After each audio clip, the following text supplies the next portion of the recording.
Assalamualaikum warahmatullahi wabarakatuh. Salam dan bahagia. Berjumpa kembali dengan saya Ika Wulan Kusumaningrum. Dalam video Koneksi Antar Materi Modul 2.1 Pembelajaran untuk memenuhi kebutuhan belajar murid. Pertama, kita akan mempelajari apa yang dimaksud dengan pembelajaran berdiferensiasi dan bagaimana hal ini dapat dilakukan di kelas. Menurut Tomlinson, pembelajaran berdiferensiasi adalah usaha guru untuk menyesuaikan proses pembelajaran di kelas untuk memenuhi kebutuhan belajar individual murid. Pembelajaran berdiferensiasi juga merupakan serangkaian keputusan masuk akal atau common sense yang dibuat oleh guru yang berorientasi kepada kebutuhan murid. 5 keputusan masuk akal atau common sense yang dimaksud adalah 1. Kurikulum yang memiliki tujuan pembelajaran yang didefinisikan secara jelas. 2. Bagaimana guru menanggapi atau merespon kebutuhan belajar muridnya. 3. Bagaimana mereka menciptakan lingkungan belajar yang mengundang murid untuk belajar dan bekerja keras untuk mencapai tujuan belajar yang tinggi. 4. Manajemen kelas yang efektif. 5. Penilaian berkelanjutan. Lantas, bagaimana penerapan pembelajaran berdiferensiasi dapat memenuhi kebutuhan belajar murid dan membantu mencapai hasil belajar yang optimal? Yang pertama, kita dapat melakukan pemetaan kebutuhan belajar murid berdasarkan 3 aspek, yaitu 1.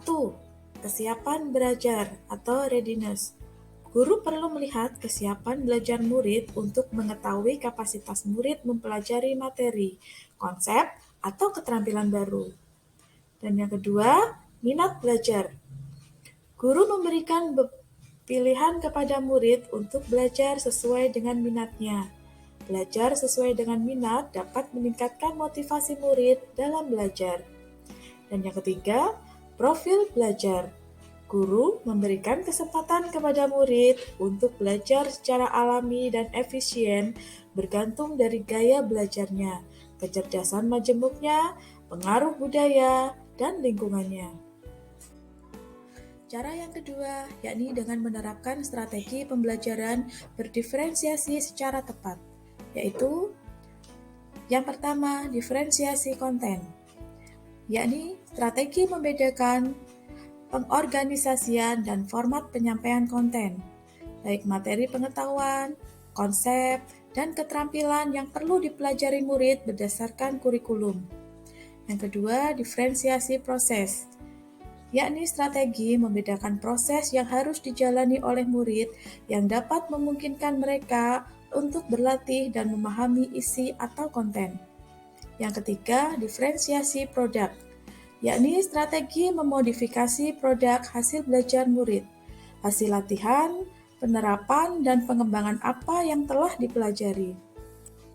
Lantas, bagaimanakah penerapan pembelajaran berdiferensiasi di kelas? Yang pertama, menentukan tujuan pembelajaran. Berikutnya, menganalisis kebutuhan belajar dengan melakukan asesmen diagnostik, baik asesmen kognitif maupun non-kognitif.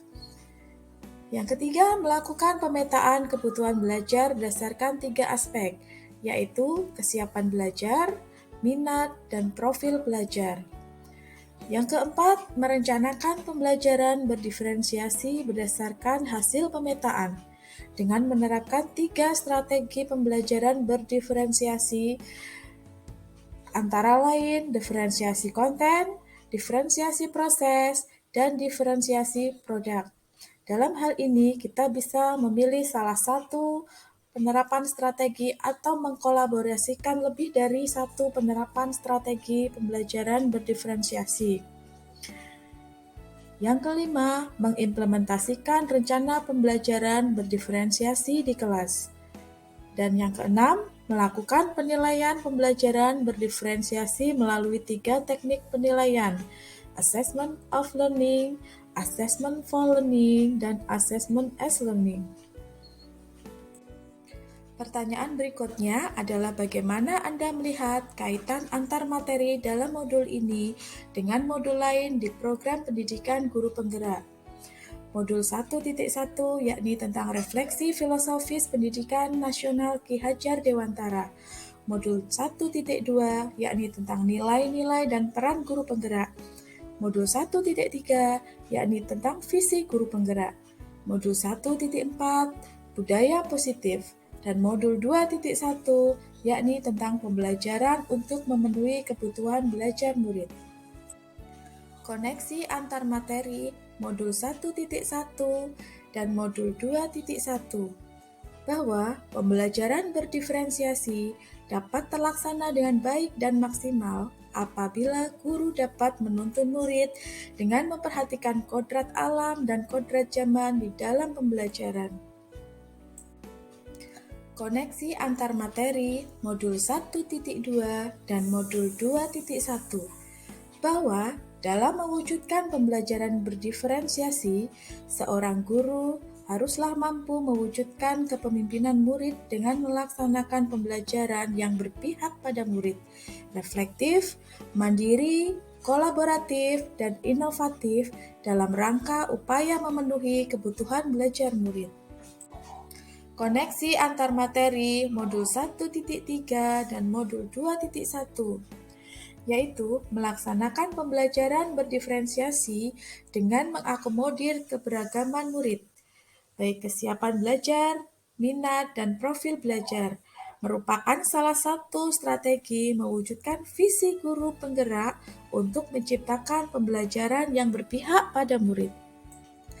Koneksi antar materi modul 1.4 dan modul 2.1 yakni dengan pembelajaran berdiferensiasi, maka akan terbentuk budaya positif dalam lingkungan belajar, di mana murid akan merasa dihargai, sehingga memiliki rasa keterikatan antara dirinya dengan gurunya dan temannya, sehingga murid akan merasa bahwa dirinya merupakan bagian dari kelas. Kesimpulannya bahwa segala usaha dan upaya pembelajaran semuanya haruslah berpihak pada murid. Demikianlah pemaparan koneksi antar materi modul 2.1. Semoga menginspirasi. Terima kasih. Salam dan bahagia. Wassalamualaikum warahmatullahi wabarakatuh.